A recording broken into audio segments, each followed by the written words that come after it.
हम सब चाहते हैं कि हमारे जीवन में माँ लक्ष्मी की अपार कृपा हो, यानी कि सुख वैभव सब हो, और उसके लिए हम अनेकों यत्न प्रयत्न करते हैं। उसी में एक है व्रत विधि, और व्रत विधि में भी एक सबसे श्रेष्ठ व्रत आता है एकादशी व्रत का। यानी कि एकादशी का व्रत हम कैसे करें, किस विधि से करें, और उसमें भी कौन सी ऐसी एकादशी है जिसके सबसे श्रेष्ठ यानी कि हमें फल मिलता है। यही सब आज जानेंगे हमारे इस विशेष कार्यक्रम में। जबलपुर की तपोभूमि से पधारे हमारे पूज्य महाराज श्री से। तो आइए सबसे पहले पूज्य महाराज श्री का स्वागत करते हैं, फिर इस एकादशी की यात्रा को हम आगे बढ़ते हैं। महाराज श्री, आप श्री को वंदन, बधाई। आप जैसा कि जबलपुर की तपोभूमि से पधारे हैं, जी। आप श्री से मैं यही जानना चाहूँगा कि जैसे कि व्रत विधि बताई जाती है और उस व्रत में भी एकादशी व्रत को श्रेष्ठ बताया जाता है, जी। तो मैं आप श्री के मुख से एकादशी व्रत की महिमा जानना चाहता हूँ, फिर विधियाँ जानूंगा आपसे। सबसे पहले तो हम संतवाणी चैनल को कोट कोट साधुवाद करते हैं। इनके एकादशी के व्रत में लोग तो सभी जानते कैसा व्रत रहना है, कैसा व्रत रहना है, कैसा नहीं रहना है। एकादशी के दिन शुक्राचार्य जी के शिष्य कच को भगवान बृहस्पति को श्राप पड़ा था, और उस दिन बृहस्पति जी जड़ बने। उस दिन से केले के पेड़ का शुभारंभ हुआ। एकादशी के व्रत में केले का फल न भगवान कन्हैया को चढ़ाया जाता है, न केला खाया जाता है। और अगर एकादशी के व्रत के दिन केला के ऊपर दीप रखकर भगवान विष्णु को अर्पण कर दिया जाए तो बिगड़ी हुई संतान धीरे धीरे क्रमशः ठीक होती जाती। अब एकादशी साल की 24 होती हैं, लेकिन इनमें जो मलमास में पुरुषोत्तम महीने में 2 एकादशी पड़ती हैं, कमला एकादशी, अपरा एकादशी।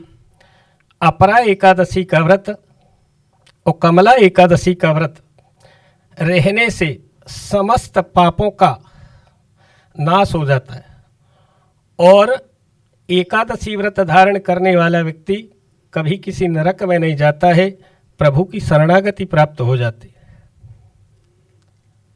एकादशी में पारायण, एकादशी के व्रत का पारायण चावल से किया जाए अधिक पुण्य प्राप्त होता है। और एकादशी के दिन अगर आपने व्रत में या व्रत ना रहते हुए अनाज का भक्षण कर लिया तो आने वाले समय में जो जन्म मिलता है, नाली के रेंगने वाले कीड़े की योनि प्राप्त होती है। जाने अनजाने सबसे बड़ा, अगर आप साल का 24 एकादशी का व्रत नहीं रह सकते हैं, एक भीमसेन एकादशी आती है, अगर वो व्रत आप कर लेते हैं तो संपूर्ण वर्ष भर के एकादशी का व्रत का फल प्राप्त हो जाता है। एकादशी जो व्रत होता है, इसमें किस तिथि को आरंभ करना चाहिए? मतलब जैसे 10वीं तिथि को संध्या वेला में भोजन अगर ना पाए तभी व्रत बड़ा है, क्योंकि व्रत रहने में अगर आपको डकार आ रही अनाज की तो ये व्रत खंडित हो जाता है।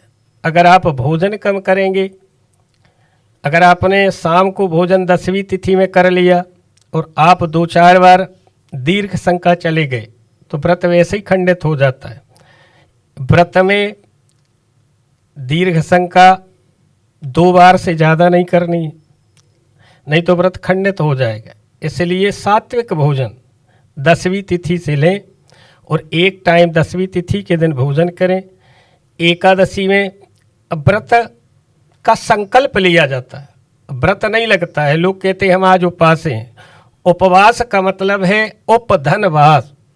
आज मेरे हृदय में केवल एक वास होगा, वो प्रभु का वास होगा। अब हम व्रत धारण किया, उपवास धारण किया और घर गृहस्थी की बातों में लग गए, इसको कुछ बुरा कहना, उसको बुरा कहना, तो जितना हमने व्रत से पुण्य नहीं कमाया उससे ज़्यादा हम पाप कमा लेते हैं।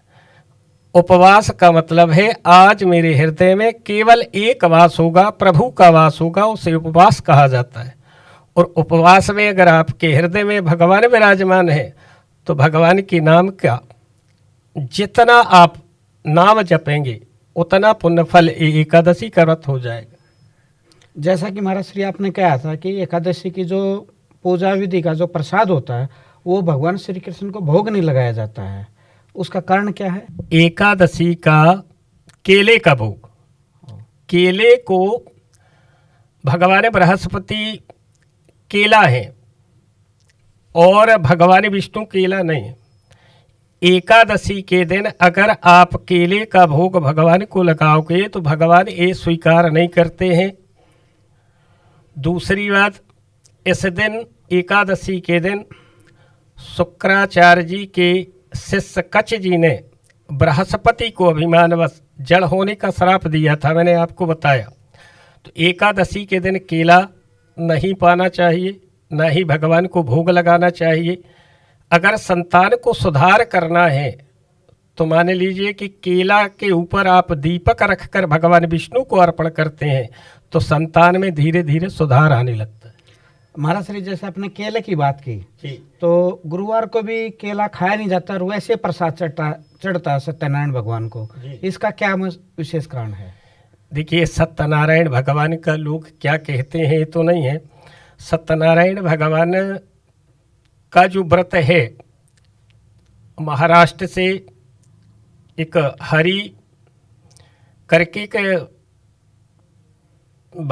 भारत में अंग्रेजों का जो आक्रमण हुआ, उन्होंने पद्म पुराण से सत्यनारायण भगवान का पुस्तक लिखा और सत्यनारायण भगवान के व्रत की महिमा को जागृत किया कि हम सारे अंग्रेजों से लड़ाई करने के लिए एकत्रित हों।